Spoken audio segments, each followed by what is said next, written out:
इस देश की संसद में 1952 में ये बात आई कि गोरक्षा का कानून बनना चाहिए। गांधी जी की आत्मा को श्रद्धांजलि यही होगी। तो गांधी जी के सबसे परम प्रिय शिष्य पंडित जवाहरलाल नेहरू संसद में खड़े हुए। उन्होंने कहा, ठीक है, अगर गोरक्षा का कानून बनना चाहिए तो इस पे प्रस्ताव आना चाहिए। तो संसद में एक सांसद हुआ करते थे, उनका नाम था महावीर त्यागी। कुंवारी समाजी थे और हर बार सोनीपत से चुनाव लड़के जीते वो भारत की संसद में। सबसे पहला चुनाव 1952 में हुआ और बहुत भयंकर वोटों से जीत के आए थे। वो कांग्रेस में शामिल नहीं हुए, किसी भी पक्ष में शामिल नहीं हुए, वो निर्दलीय चुनाव लड़ते थे। तो महावीर त्यागी ने कहा, ठीक है, मैं मेरे नाम से प्रस्ताव लाने की तैयारी करता हूं। उन्होंने प्रस्ताव लाया, उस पर बहस हुई।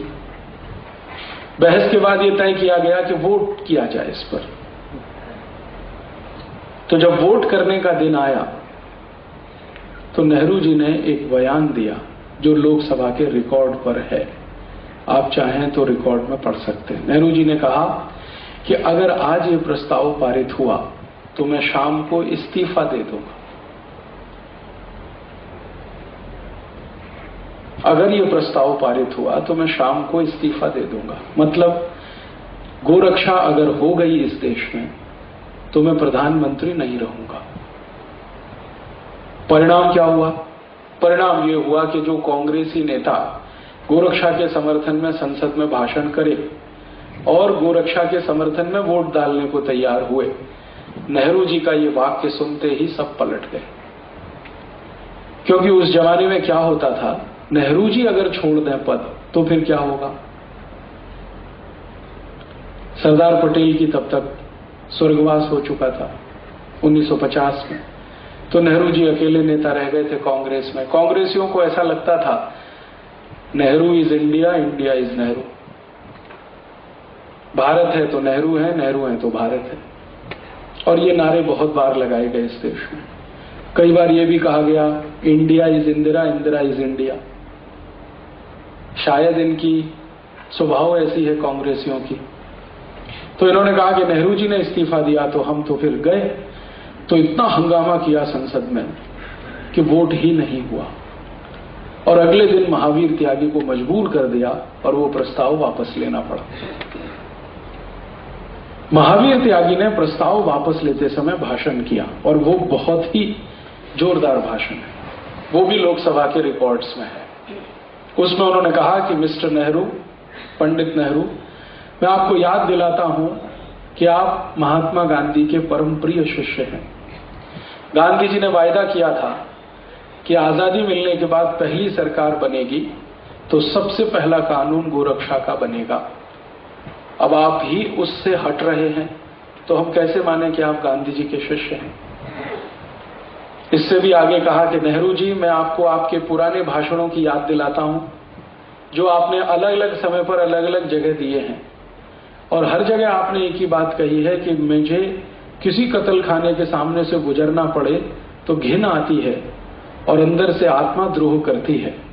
ये कत्ल खाने तत्काल बंद हों, ये आपने कितनी बार कहा है, लेकिन जब समय आया कानून बनाने का और गो हत्या रोकने का तो आप पीछे हट रहे।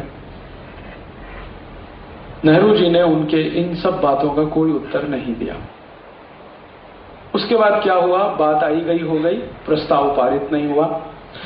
थोड़े दिन के बाद सन 1956 में नेहरू जी ने एक चिट्ठी लिखी सभी मुख्यमंत्री और ये भी रिकॉर्ड में है। अब नेहरू जी का कौन सा स्वरूप सही था और कौन सा गलत, ये अभी फैसला करने का समय मैं मानता हूं कि आ गया है। जब वो गांधी जी के साथ मंच पे खड़े होकर भाषण करते हैं तो कहते हैं, मैं कत्ल खाने के सामने से गुजरता हूं तो आत्मा चीत्कार करती है और मैं चाहता हूं कि सारे कत्ल खाने बंद हो। और जब वो प्रधानमंत्री बनते हैं तो मुख्यमंत्रियों को चिट्ठी लिख रहे हैं कि गाय का कत्ल बंद मत करो क्योंकि इससे विदेशी मुद्रा मिलती है।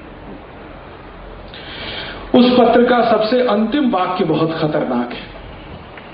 उसमें नेहरू जी लिख रहे हैं कि मान लो हमने गाय की हत्या बंद करा दी और गोरक्षा होने लगी तो सारी दुनिया हम पर हंसेगी कि हम भारत को 18वीं शताब्दी में लेके जा रहे हैं। अर्थात नेहरू जी को यह लगता था कि गाय का कत्ल होने से देश 21वीं शताब्दी की ओर जाएगा और गोरक्षा होने से 18वीं शताब्दी में चला जाएगा। यह पत्र पढ़कर मैं बहुत विचलित हुआ। हमारे एक बहुत अच्छे मित्र हैं, उनका नाम है रवि राय, लोकसभा के अध्यक्ष रह चुके हैं। उनकी मदद से यह पत्र मुझे मिला पार्लियामेंट की लाइब्रेरी से। अब मैं तो कोई एमपी नहीं हूं, पार्लियामेंट में जा नहीं सकता, लाइब्रेरी में भी नहीं जा सकता, लेकिन एक दिन रवि राय जी को मैंने कहा कि आप निकलवा दीजिए, मुझे जरा पढ़ना है ये, इसकी फोटोकॉपी भी रखनी है, कभी भविष्य में काम आए, और वो फाइल भी देखनी है जिसपे नेहरू जी का नोट है। तो उन्होंने बेचारे ने बड़ी मदद की और ये सब निकलवा दिया। ये पढ़ के मैं बहुत परेशान हूं और मैंने ये जानने की कोशिश की कि आखिर नेहरू जी के जीवन में वो कौन सी बात थी जिसके कारण वो गोहत्या को चालू रखना चाहते थे। पत्र में वो लिख रहा है कि इससे विदेशी मुद्रा मिलती है, तो क्या सिर्फ विदेशी मुद्रा ही एक बड़ा प्रश्न था या इसके पीछे भी कुछ और था? मेरा एक व्यक्तिगत मानना है, वो गलत भी हो सकता है, कि व्यक्ति अपने सार्वजनिक जीवन में जो कुछ भी करता है उसकी जड़ उसके निजी जीवन में जरूर होती है। वो भारत का प्रधानमंत्री हो, राष्ट्रपति हो, देश के किसी संवैधानिक पद पर बैठा हुआ हो, या कोई संत हो, महंत हो, साधु हो, प्रोफेसर हो, इंजीनियर हो, डॉक्टर हो, या साधारण किसान हो, मजदूर हो, कोई भी व्यक्ति हो, अगर वो सार्वजनिक जीवन में कुछ कर रहा है तो उसकी जड़ें उसके निजी जीवन में जरूर होती हैं। पब्लिक लाइफ में व्यक्ति जिस तरह से व्यवहार करता है उसका रिफ्लेक्शन उसके प्राइवेट लाइफ से निकलता है। माने नेहरू जी की प्राइवेट लाइफ में क्या था जो गाय की हत्या के लिए वो इतने परेशान, और इसके लिए मैंने बहुत प्रयास किया। उनके निजी जीवन के बारे में, प्राइवेट लाइफ के बारे में बहुत दस्तावेज मैंने इकट्ठे किए, कम से कम 500 से ज्यादा अभी मेरे पास है। तो पता चला कि नेहरू जी स्वयं गाय का मांस खाते थे। इसके पहले मुझे इतना तो मालूम था कि नेहरू जी शराब पीते हैं, और यह भी मालूम था कि चेन स्मोकर हैं, दिन में 60 से 70 सिगरेट पीते हैं, और भी बहुत कुछ मालूम था उनके चरित्र के बारे में। लेकिन यह पहली बार पता चला कि वो गाय का मांस भी खाते हैं,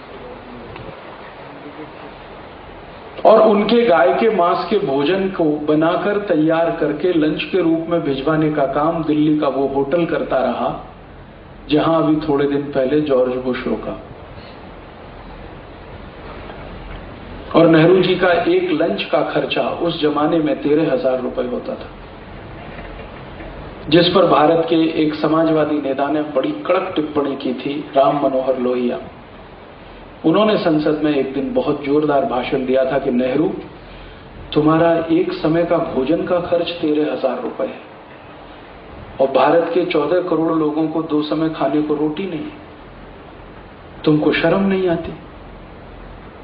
उस जमाने में संसद में लोहिया जी एक व्यक्ति थे जो नेहरू जी को इस तरह से बोल पाते थे, बाकी तो सब नेहरू के आगे पीछे दुम हिला के घूमते रहते थे। तो जब ये दस्तावेज मिल गए तो मैं समझ गया कि नेहरू जी के मन में गाय के प्रति जो प्रेम था वो दिखावे का था, गांधी जी को प्रभावित करने के लिए था, और भारत का प्रधानमंत्री बनने के लिए था। एक बार प्रधानमंत्री बन गए, अब तो कोई कष्ट नहीं है, कोई रोकने वाला नहीं, कोई टोकने वाला नहीं, और सरदार पटेल की मृत्यु के बाद तो कोई नहीं उनके सामने चुनौती देने वाला। तो उनका असली रूप पूरे देश के सामने आया। और ये जितनी बातें मैंने आपसे कही हैं, ये सब भारत की लोकसभा के रिकॉर्ड्स पर मौजूद हैं। कभी इतिहास लिखा जाए तो ये सब उसमें आ जाए। तो हम समझ सकते हैं कि नेहरू जी से कोई अपेक्षा नहीं कि वो गाय की रक्षा करने के लिए कुछ करें। फिर मैंने सोचा नेहरू जी के बाद वालों को क्या हुआ, उनका तो समझ में आ गया, चलो ठीक है। बाद में इतने प्रधानमंत्री आए, उनका क्या हुआ?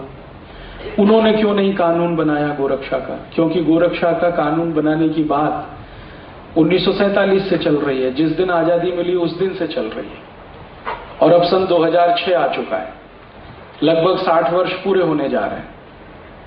तो बाद के प्रधानमंत्रियों ने क्या किया? तो वो रिकॉर्ड्स देखना शुरू किया तो पता चला कि एक बार श्री लाल बहादुर शास्त्री ने और एक बार श्री मोरारजी देसाई ने पूरी ईमानदारी से कोशिश की थी, लेकिन उसमें कामयाब नहीं हो पाए। मोरारजी भाई ने जब ये कानून बनाने का तय किया तब तक देर हो गया और उनकी सरकार गिर गई। या मैं सोचूं दूसरे तरीके से कि उनकी सरकार गिरा दी गई है, क्योंकि उनकी सरकार को गिराने के पीछे जो तर्क था वो हमारे गले आज तक नहीं उतरता। गंभीर कारण कुछ और था, और उसमें से एक गंभीर कारण है जो बिल्कुल स्पष्ट दिखता है। मोरारजी देसाई की सरकार ने एक बहुत क्रांतिकारी काम किया था। अमेरिका की सबसे ताकतवर कंपनी कोका कोला को हिंदुस्तान से भगा दिया था, और वो भी इतने अपमानजनक तरीके से भगाया था कोका कोला को, नोटिस दे दिया कोका कोला को। मोरारजी देसाई के मंत्रिमंडल में उद्योग मंत्री हुआ करते थे जॉर्ज फर्नांडीज, उन्होंने नोटिस दे दिया कि देखो 3 दिन में भारत छोड़ दो, नहीं तो आपकी सारी संपत्ति को हम राष्ट्रीय संपत्ति घोषित कर देंगे। और ये सिर्फ कोका कोला के लिए ही नहीं था। हॉलैंड की एक बहुत बड़ी कंपनी इस देश में है जिसका नाम है यूनिलीवर, जिसने नाम बदल के अभी धंधा शुरू किया हिंदुस्तान लीवर। इसको भी नोटिस था कि आप अगर अपनी शेयर इक्विटी कम नहीं करते तो आपका भी धंधा बंद कराएंगे। और अंत में वो नोटिस सभी विदेशी कंपनियों को था जिनको ये कहा गया था कि आप भारत में अपनी पूंजी को कम कर दीजिए, नहीं तो आप सबको हम भारत से भगाएंगे। ये एक बड़ा कारण था मोरारजी भाई की सरकार गिराने में। और दूसरा कारण था, मोरारजी भाई ने एक घोषणा की थी कि जैसे गुजरात को शराब मुक्त बना दिया वैसे पूरे देश को बना देंगे। और आप जानते हैं कि गुजरात आज तक शराब मुक्त प्रदेश है। यह अलग बात है कि चोरी छुपे वहां मिल जाती है, लेकिन कानूनन रूप से गुजरात में न शराब बिक सकती है, न कोई पी सकता है, न कोई बना सकता है। ये मोरारजी देसाई का चमत्कार है, आज तक है। तो मोरारजी भाई ने कहा कि जैसा गुजरात में किया वो देश में कर देंगे, तो शराब वाले सब बौखलाए हुए थे उनसे। और मोरारजी भाई ने एक तीसरा काम और किया था कि उन्होंने कहा कि बहुत जल्दी मैं गांधी जी का सपना पूरा करूंगा, गो हत्या पर बंदी लगेगी और सारे देश में लगेगी, और जो गौ हत्या करेंगे उनको सजा कम से कम फांसी की होगी। तो इस पर ये कसाई लोग सब बिधक गए। तो ये तीनों